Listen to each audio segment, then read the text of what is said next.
Bismillahi, Allahu Akbar, Allahu Akbar, Allahu Akbar. Innalillahi wa inna ilaihi rajiun.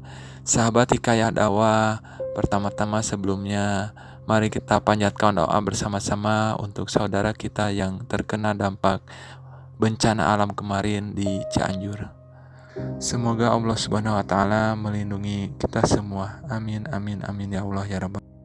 Sahabat Hikayah Dakwah, sudah jadi kewajiban bagi kita sebagai hamba yang beriman untuk tepat dalam menyikapi segala macam persoalan, terkhusus untuk menyikapi bencana alam yang kemarin. Maka dari itu, di video kali ini kita membahas hikmah dari gempa bumi untuk kita sebagai umat muslim.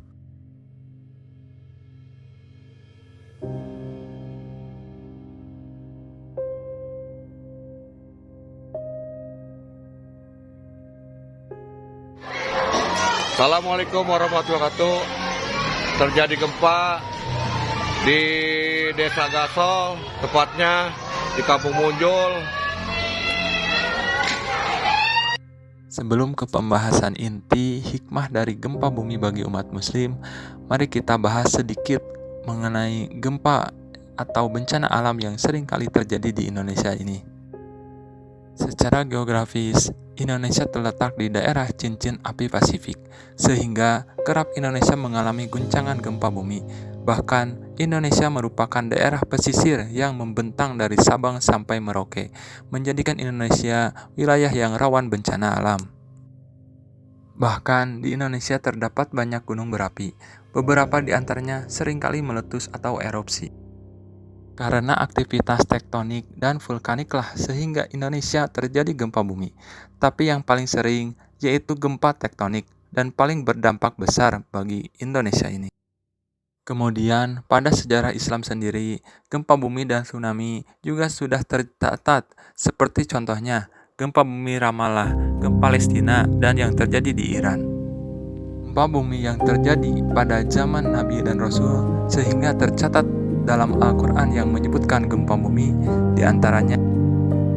Dan ingatlah ketika kami mengangkat bukit ke atas mereka, seakan-akan bukit itu naungan awan, dan mereka yakin bahwa bukit itu akan jatuh menimpa mereka.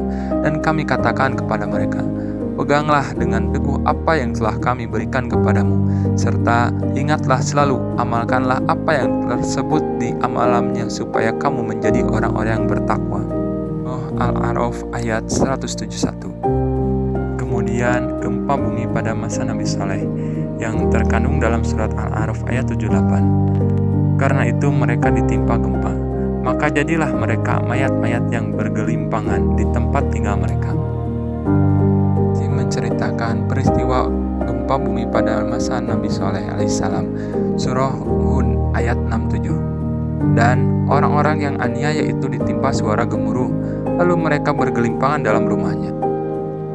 Selanjutnya, dalam surat Al-A'raf ayat 91, peristiwa gempa bumi pada masa Nabi Syuaib alaihissalam. Lalu mereka dibinasakan oleh gempa bumi sehingga pagi harinya mereka bergelimpangan dalam rumahnya. Masih peristiwa gempa bumi pada masa Nabi Syuaib alaihissalam, yaitu surah Al-Ankabut ayat 37. Mereka mendustakannya, Nabi Syuaib alaihissalam, maka mereka ditimpa gempa yang dahsyat, lalu jadilah mereka mayat-mayat yang bergelimpangan di tempat-tempat tinggal mereka. Sahabat Hikayah Dakwah, maka dari itu inilah hikmah dari gempa bumi. Pertama, gempa bumi atau bencana alam lainnya merupakan tanda kasih sayang Allah Subhanahu wa Ta'ala kepada hamba-hambanya yang beriman. Karena bencana tersebut merupakan proses dari penyucian diri dari kotoran yang tidak terlihat untuk menjadi hamba yang lebih baik lagi.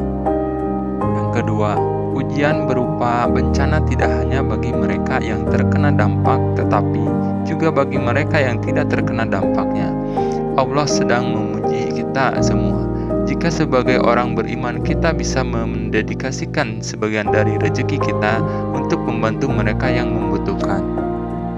Yang ketiga, hikmah dari gempa bumi itu sendiri, yaitu komunikasi yang baik atau muamalah antara pihak berwenang, pemerintah dan lembaga penanggulangan bencana, dan masyarakat harus ditingkatkan untuk meminimalkan dampak kerusakan akibat gempa bumi itu sendiri.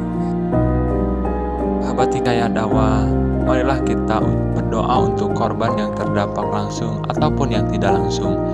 Dan semoga Allah Subhanahu wa Ta'ala menyelamatkan kita semua dari segala macam mara bahaya, menjaga dan melindungi kita semua sebagai hamba-hambanya. Amin ya Allah ya Rabbal Alamin. Sekian dari Hikayat Dakwah kali ini. Semoga ada inspirasi, motivasi, sehingga bisa menjadi hikmah dalam kisah tarbiyah barusan. Wassalamualaikum warahmatullahi wabarakatuh.